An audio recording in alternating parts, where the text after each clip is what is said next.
Hello everyone, so welcome to my makeshift video studio, also known as my bed. I thought I'd do a quick video today because I had a good tech success last night, kind of a prepping success actually. I'm going to turn off comments in this video just because of the fact that it is, I guess you could say, political in the sense that the context was the Iranian missile attacks on Israel yesterday, where I'm based in Jerusalem. We had multiple rounds of incoming missiles kind of going on throughout the night, in fact. So this is my little tech setup that actually came in really useful, and hence I'm doing a video about it.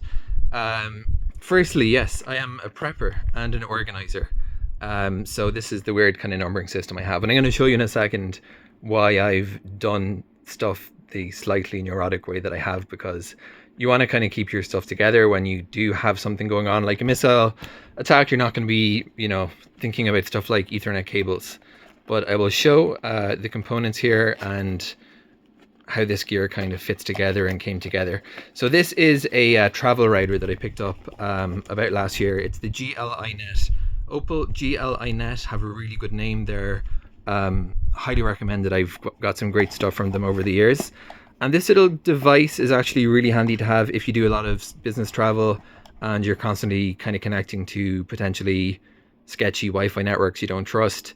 So rather than connect all your devices one by one to a VPN or to your own network, you just connect this into the whatever you have now. It's actually versatile. It can do, last night I used it with Ethernet, but if it can also do Wi-Fi. So if you have an untrusted Wi-Fi network, you can connect your box to it, secure that with a VPN, and then you can actually run wired devices wireless or a mixture of both just from this little box. Now the final very cool thing about this is it's battery powerable.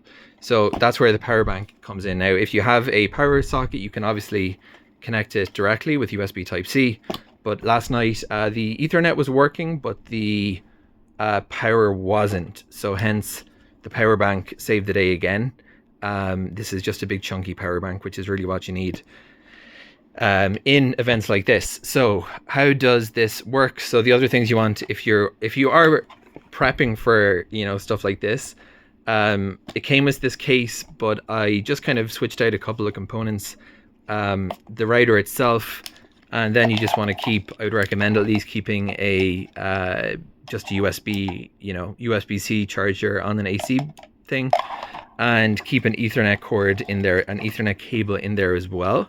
So what I did last night was, in the safe room that we were in -4, which was the recommendation, was go down as deep underground as possible. But when you're that deep underground, you're not going to have cellular service, and it becomes very scary very quickly when there's a missile attack and you've no idea what's going on, when it's safe to come out. There's stuff like emergency cellular, but if you've got no cellular, it's not going to be of much use. So this actually was immensely useful. I connected this to the Ethernet port in the safe room, and from that I was able to, just purely using battery, broadcast out a open network. I called it like emergency internet so that other folks could connect.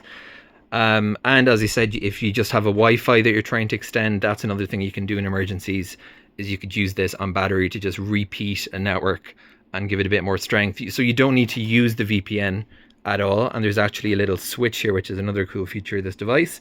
This is VPN on. If you move this to the right, and that, then I'm using ExpressVPN as my VPN. And I think in this case, I'll probably leave it on. There's no harm.